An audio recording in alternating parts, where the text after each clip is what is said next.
सभी भाइयों बहनों से जय जिनेन्द्र। वर्तमान समय में जैन समाज को एक बहुत बड़ी भारी समस्या से जूझना पड़ रहा है और वो है शादी और विवाह से। जैन संस्कृति में अभी के समय जो मैरिजेस हो रही हैं उससे रिलेटेड बहुत सारी समस्याएं उत्पन्न हो रही हैं। पहले के समय में थोड़े अगर हम 100 साल पहले जाएं और उससे भी अगर और थोड़े पहले जाएं तो जैन समाज में जो विवाह होते थे वो जैन समाज के अंदर ही होते थे, मतलब जैन का विवाह जैन से ही होता था। उसके पीछे सबसे बड़ा विशेष कारण ये है कि जो जैन संस्कृति के जो धार्मिक और दार्शनिक मूल्य हैं वो काफ़ी कठिन है। हम अभी के वर्तमान समय के हिसाब से अगर उसको कंपेयर करें तो जैन मूल्यों को प्रैक्टिकल लाइफ में स्ट्रिक्ट तौर पे जो अगर मानने के लिए काफ़ी कट्टरता चाहिए होती है। तो उसके कारण पहले के समय जैनियों का विवाह जैनियों में ही होता था। पहले इतने पंथ भी नहीं थे, तब भी जैन एक दूसरे जैन परिवार में ही अपने लड़के और लड़कियों का विवाह संपन्न करते थे। जब से स्वतंत्रता प्राप्त हुई उसके बाद फिर जब ग्लोबलाइजेशन आया, स्थिति में परिवर्तन आया है। अभी के समय क्या हो रहा है कि जैन दोनों लड़के और लड़कियां दोनों ही वर्ग में जो शादियां कर रहे हैं वहाँ पर एक बहुत ज़्यादा मिक्सिंग हो गई है। किसी से भी शादी कर ले रहे हैं। उनके जैन वैल्यूज़ कहीं पर एग्जिस्ट करते हैं या नहीं करते हैं वो पॉइंट तो आ ही नहीं रहा है। वो पॉइंट सेकेंडरी हो गया। प्राइमरीली उनके लिए इम्पोर्टेंस ये है कि उनको शादी करनी है। उनको किसी सुंदर दिखने वाले व्यक्ति से, धनी व्यक्ति से, अच्छे कमाने वाले व्यक्ति से विवाह करना है, चाहे वो स्त्री हो या चाहे वो पुरुष हो, लड़का हो या लड़की हो। पे पैकेज अच्छा होना चाहिए, घर में फैक्ट्री बिजनेस होनी चाहिए, बड़ा बंगला, बड़ी कोठी, गाड़ियाँ, बैंक बैलेंस। पैसे को देखकर शादियाँ हो रही हैं और उसमें धर्म को प्राथमिकता पहले नहीं दी जा रही है। ये मैं बात कर रहा हूँ अधिकांश जैन समाज की। अधिकांश जो शहरों में जो जैन समाज जो रह रहे हैं उनके लिए मैं बात कर रहा हूँ कि वहाँ पर ये समस्या बहुत बड़ी भारी उत्पन्न हो रही है कि जो नए ज़माने के जो लड़के लड़कियाँ जो पढ़ के निकल रहे हैं, जो फाइनेंस बैकग्राउंड से, कॉर्पोरेट बैकग्राउंड, एमबीए करके बड़े बड़ी क्वालिफिकेशन लेकर जो पास आउट हो रहे हैं, और जब उनकी शादी होने की आयु आती है 27, 28, 29 की एज में जब वो शादी करते हैं, जो काफ़ी लेट एज है, वहाँ पर उस समय उनकी प्रायोरिटी ये नहीं है कि मैं किसी दूसरे अन्य जैन से शादी करूं।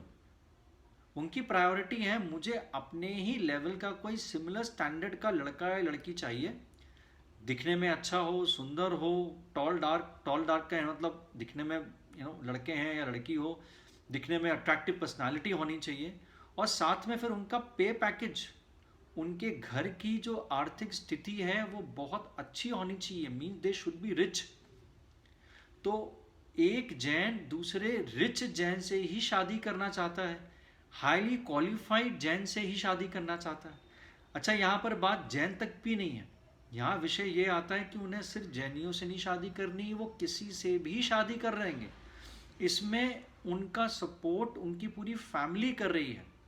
बिकॉज जो लड़के लड़कियों के जो माता पिता हैं उनके माइंड में ये चीज़ कहीं पर इम्पॉर्टेंट है कि हमें अपने बच्चे के लिए सही परिवार चाहिए, धनी परिवार चाहिए, बहुत समृद्धशाली परिवार चाहिए।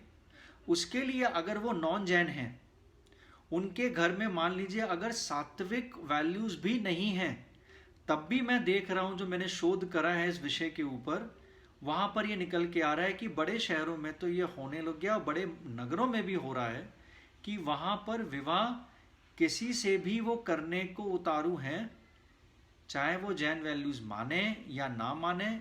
जैन फैमिली होना अनिवार्य नहीं है, और किसी भी तरीके से सिर्फ वेल्थ या धन के बूते पर या उसके बेसिस पर शादियां हो रही हैं।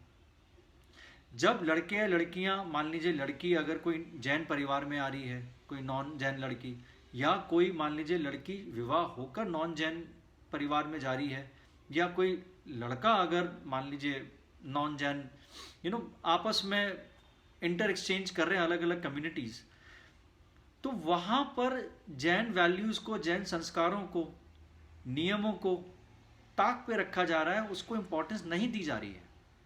उससे हो क्या रहा है कि जब शादी संपन्न हो जाती है, फिर जो जिन लड़के लड़कियों का बैकग्राउंड जैन संस्कृति से है, उनके लिए दुविधा आ रही है कि वो जैन वैल्यूज़ को फॉलो कैसे करें। बेसिक जैन वैल्यूज़ अगर आप सब जानते हैं कि मांस नहीं खाना, शराब नहीं पीनी, सिगरेट, तंबाकू, टोबैको, ये जो बेसिक जो व्यसन है। फिर इसमें एलिमेंट्स आ जाते हैं प्याज और लहसुन।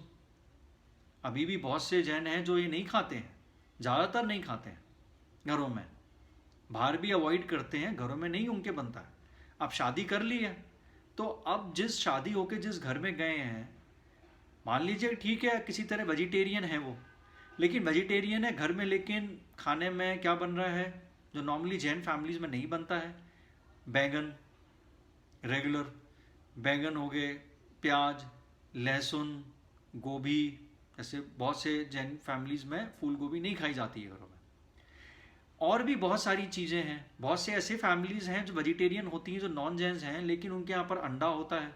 हमें जी बच्चों को देखना है कि उनको प्रोटीन मिले, तो अंडा वेजिटेरियन शाकाहारी वाले बहुत से लोग हैं।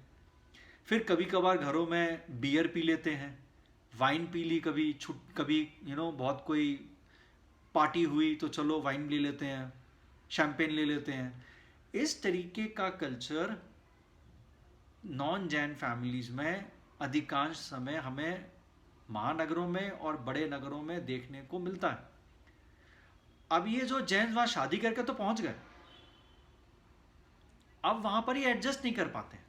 कितने जैन्स को मैं व्यक्तिगत रूप से जानता हूँ जिनका विवाह, मैं नाम नहीं लूँगा किसी कम्युनिटी का या किसी धर्म विशेष कम्युनिटी का, वो शादी होके चले तो गए, लेकिन वहाँ पर उनको एकदम ऑपोजिट कल्चर मिला है। कितने लड़कियों को मैं जानता हूँ जो जैन परिवारों में से थे, शादी करी उन्होंने नॉन जैन्स में, अब वहाँ पर मांस मतलब मीट बनाना पड़ रहा है।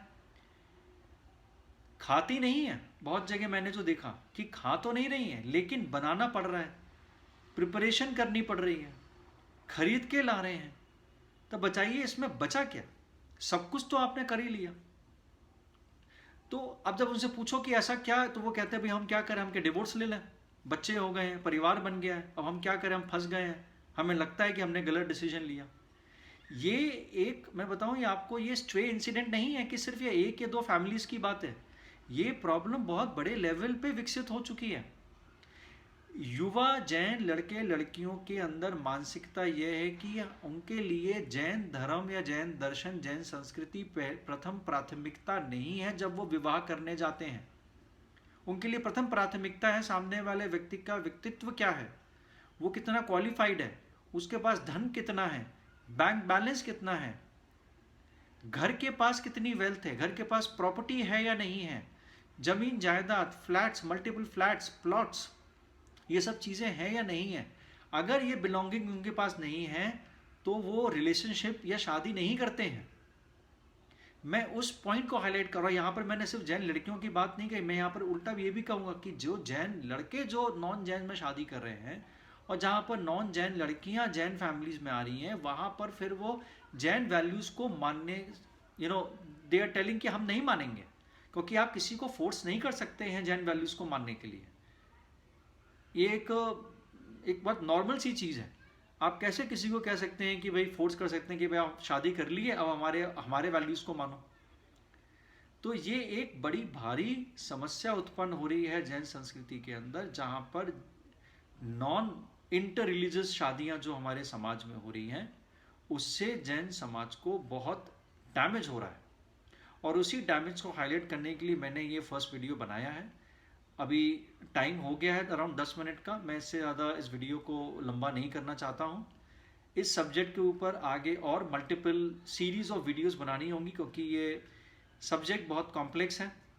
इसमें सोशियो बिहेवियरल एलिमेंट्स इन्वॉल्व हैं, विवाह और शादी एक बहुत सेंसिटिव मसला है। इसमें कई परतें हैं, the different aspects to Jain marriages, and not just Jain marriages, marriage in general is a very sensitive topic. तो मेरा प्रयास होगा इसमें और फर्दर आगे के वीडियोस में आपको मैं अपने विचार साझा करूँगा, और आई विल एम कि इस प्रॉब्लम को मैं बहुत विस्तृत तरीके से, बहुत एक ट्रांसपेरेंट तरीके से आप सबके सामने प्रस्तुत करूँ। अभी यहाँ पर समाप्त करता हूँ। आप सभी का धन्यवाद। जय जिनेंद्र।